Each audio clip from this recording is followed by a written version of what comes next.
Welcome to TV Trash. Well, it's time for this month's... Yeah, I've had to go to the backup hat because, long story short, Jeannie thought going to Vegas would be a good idea, and the next thing I know, I'm betting my favorite piece of headwear, certain that an 8-high straight is a sure thing. Word of advice. Don't gamble in a casino without checking to see if their soft drinks were made in Long Island. And if you think that's nuts, this month's tribute to Saturday morning cartoons comes from the 1980s. Ah yes, what have we already seen on this show that came from this wonderful decade? We've introduced you to a sarcastic furball of an alien, giant singing chipmunks, a video game frog turned into an investigative reporter, a family trying to pass off a robot as a daughter, and a bunch of toddlers that fight villains with color. And those were among the more normal things to come out of the 80s. You wanna see really insane? How about a young blonde heiress wants to be Indiana Jones? You think I'm kidding? Goldie Gold and Action Jack. Goldie Gold. Oh yeah, it's time to delve once again into the world of Ruby Spears, who, while they did produce some stuff that was entertaining, never did really break completely away from the Fang Face mold and try creating something different, instead just churning out mostly copycats. Some of what they produced was decent, some of it is definitely on my list for trashing if I can find episodes, and then there's what we have today. Goldie Gold and Action Jack premiered in 1981 on ABC's Saturday morning lineup. So what was this show trying to emulate? Well, you'll soon see, and be forewarned because we're jumping into the deep end immediately for this one. So if you didn't guess from the title, the show is centered around Goldie Gold, who became the world's richest girl the way most Americans want to do so, by inheriting her wealth. Scrooge McDuck would be so proud. And if you think her name is just meant to be catchy, basically everything she possesses is either made of gold, is colored gold, or has it in the name, right down to her dog Nugget and the newspaper she owns, the Gold Street Journal. This woman is more obsessed with gold than El Capitan. We're not even a minute in and that's already 2 DuckTales references. What's the record for a single review? The paper's top reporter is her companion, wink wink, Action Jack Travis, voiced by radio personality Sonny Melendez, who basically accompanies her wherever she goes. So yeah, these two are pretty much a precursor to Dave and Maddie, without all the I hate you but I really want to boink you crap. By the way, Goldie is voiced by Judy Strangis. Electra Super! Yes, that Judy Strangis, who also went on to voice Pauline in the Donkey Kong shorts on Saturday Supercade. Apparently, Ruby and Spears rehash voice actors like they rehash concepts. But hey, maybe I'm not giving Goldie's character a fair shake. I mean, maybe despite having been given a financial empire at age 18, she still has a good head on her shoulders. Which is why the first episode involves her flying a helicopter into her mansion, which she can do because the building alone would probably take up the entire acreage of South Fork. And with all that money you have, how do you not afford an outdoor helipad? Goldie, what took you so... I know you like me, Jack, but you don't have to fling yourself at my feet. And with that nonsense as an appetizer, we jump right into the main course, where bandits dressed as Incan warriors sneak into the mansion and kidnap a scientist and 2 astronauts. Goldie's response is to chase them in the chopper, but once it gets shot down by exploding shrunken heads, her response is to go straight to the cops, right? Nope! It's to act like she's the Green Hornet and go to the newspaper to track down information so she can rescue the scientists. With Harker's knowledge and those 2 flyboys under control, a man could destroy the Earth. And yes, this is only the beginning of the insanity. How much crazier does it get? They proceed to chase the crooks in her limousine, which is easy because the car has hover conversion. Destroy them!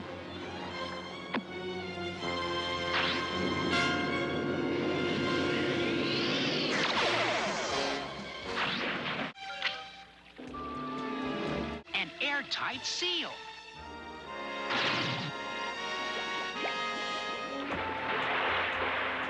Is her mechanic the same one who worked on Spencer and Kong's car in the Ghostbusters cartoon? Peru was the location of the ancient Incan Empire, Goldie. And that weird mask the warrior's leader was wearing? It's molded after the crystal skull artifacts found in the Incan ruins. Peru's a big country, Jack. How will we find them? How about an ancient Incan stronghold? High on a mountaintop and almost impossible to get to. Machu Picchu. Well, that should fulfill their education requirement for the entire season. You've arrived just in time to witness the ultimate triumph of the Crystal Skull. If it involves Area 51 aliens, I'm out of here.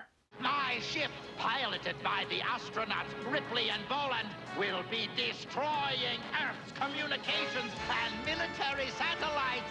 Chaos will reign the Earth, and the destruction will not cease until I am declared ruler of the world!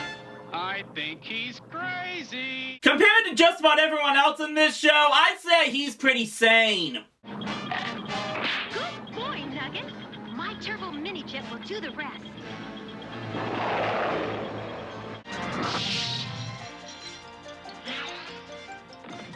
I'm just gonna be wasting my breath if I say this episode won't find a way to be even more ludicrous, right? The skull could be in orbit by now. We'll go after him in my space shuttle. So we already see that not only does she have a mansion big enough to fly a helicopter in, but a limo with hover power, a plane with a swimming pool, rocket boots, and a space shuttle. Bruce Wayne would be green with envy. My shuttle doesn't have any weapons. I never thought I needed any. Get us out of here. We'll retreat to my satellite mansion. She has a freaking extra mansion inside a satellite in outer space! Good night! This show could be used as Exhibit A on why the 1% can afford to pay more in taxes!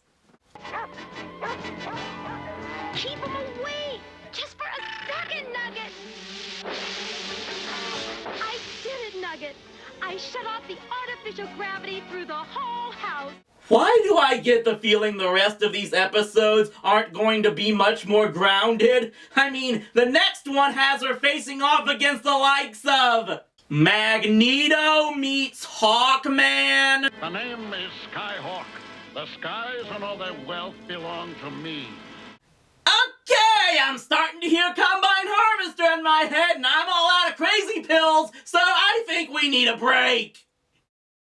Are you tired of phony news stories showing up on your Facebook page, causing you to go into a panic-induced rage or a rage-induced panic, only to find out later what a moron you were for falling for such an obvious ruse? The latest Rowdy C show is the dose of catharsis you need. Join me for News Crap, where we'll look at the worst phony stories that get shared over social media and tear them apart like they should be. Coming soon to rowdyc.com. QuestSeekers.com. Quest Seekers: The Wormstone, putting a new spin on the fantasy adventure genre, now available at Amazon.com. I think the biggest question a lot of people would have regarding this is how could Goldie have a fortune that rivals the economy of several European countries when all she supposedly owns is a newspaper, even though newspapers did still have some pull and wealth then compared to their struggles today. Well, for what it's worth, the newspaper isn't really the only business she has. For those who haven't figured this out yet, Goldie Gold is meant to be the Ruby Spears counterpart to Richie Rich. And there is evidence in numerous episodes that she does have an empire much like one the Rich family has. In fact, if the information I found online is accurate, Goldie actually founded the newspaper herself after inheriting her fortune. Why? Because it is the heart of the beast. Well, sort of. It seems she did so and brought in Jack as a reporter to help her find stories that would lead her to worldwide adventures. I'm guessing the Gold Street Journal had a nice regular spot at the supermarket checkout lines right next to the Weekly World News.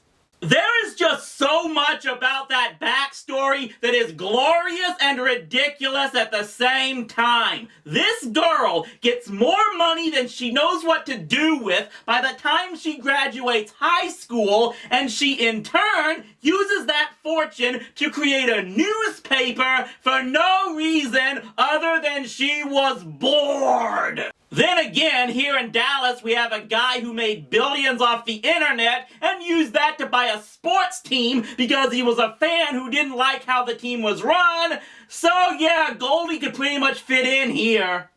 As far as Goldie herself goes, yeah, I got frustrated through quite a bit of this first episode, particularly that she gets herself into one foolish problem after another, like here, when she just dives out a window, and usually Jack has to bail her out, making me wonder how this girl missed the cut on the Nostalgia Critics' Dumbasses in Distress list. But as the episodes go on, you come to see that Goldie isn't necessarily stupid, just incredibly headstrong. And for what it's worth, she and Jack do seem to work well as a team, as Jack is the intelligent one that usually figures out where the villain could possibly be, while Goldie comes through with whatever resources they need, be it one of her many friends around the world that have the information they need. An Underburger?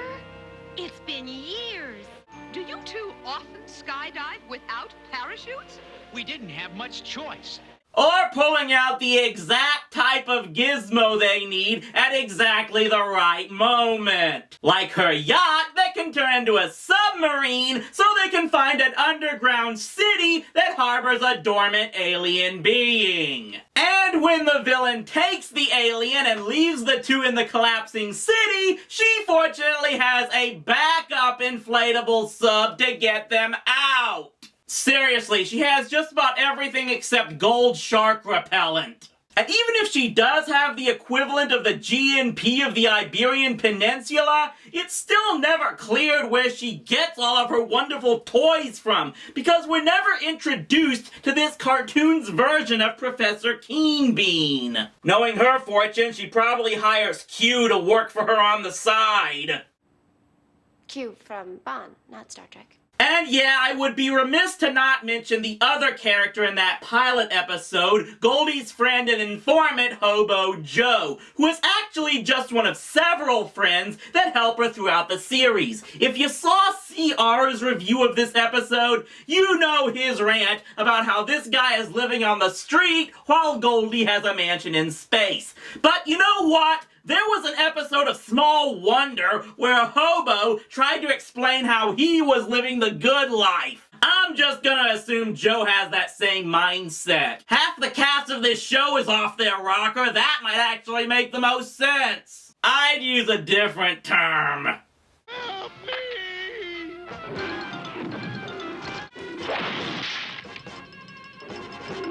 Now what are we going to do? I don't know. I hadn't thought that far ahead. I I doubt the writers did either when creating these plots. And it's clear Ruby and Spears still hadn't completely waned themselves off of their original brand of bread and butter, as they had to throw elements from Scooby-Doo into even this series. Like a number of episodes where, sure enough, they had to unmask the villain at the end to reveal him to be someone from earlier. It's curtains for you after all, Oracle. Let's get a look at his real kisser. It's Mr. Reynolds, the man who died from the plane. Sure, he faked that prediction to throw suspicion off himself. I get the feeling everyone knew this would be the show's only season because the last episode just threw everything at the audience. Goldie gets captured and brainwashed because she resembles an ancient goddess who can give this seaweed-covered Hulk the location to a trove of black pearls. And Jack and the Journal's editor have to save her and then stop the thieves with, you guessed it, more of Goldie's gadgets. Not another experiment. 2 in 1 day. We're pushing our luck. What's that? Take her away! Tyler, the museum director. Why? When I saw Miss Gold's picture in the Gold Street Journal, her resemblance to the goddess was too good to pass up. Well, her pretty face is costing you and your friend 20 years in the slammer. Good thing for the writers this was the only season, because another might have meant ODing on the psychedelic mushrooms. This show was insane! Now, that is definitely not a bad thing outright, and I can't really call this a bad show. If we had more of this type of crazy today, TV might be more entertaining. But Good Night is in a trip! It's rule of cool and suspension of disbelief on steroids! To its credit, for a show that is still a copycat, it does have enough differences to give it its own identity. The character animation is really good, which should be expected given that they were designed by freaking Jack Kirby. And I guess it does provide some wish fulfillment by basically depicting a character doing what I think a lot of people, especially kids, would want to do if they had a mint for a bank account. It's unfortunately one of those shows Time Warner has tossed away in the vault after a brief run on Boomerang, so getting episodes can be hard to accomplish. If you do find this show and want to check it out, just be forewarned, don't try to think when watching it. Your sanity is far too good to waste. And hey, at least Goldie led a more noble life than her cousin did. I can't say we share the same taste in bracelets, Daddy. You knew I had to go there. See you next time on TV Trash.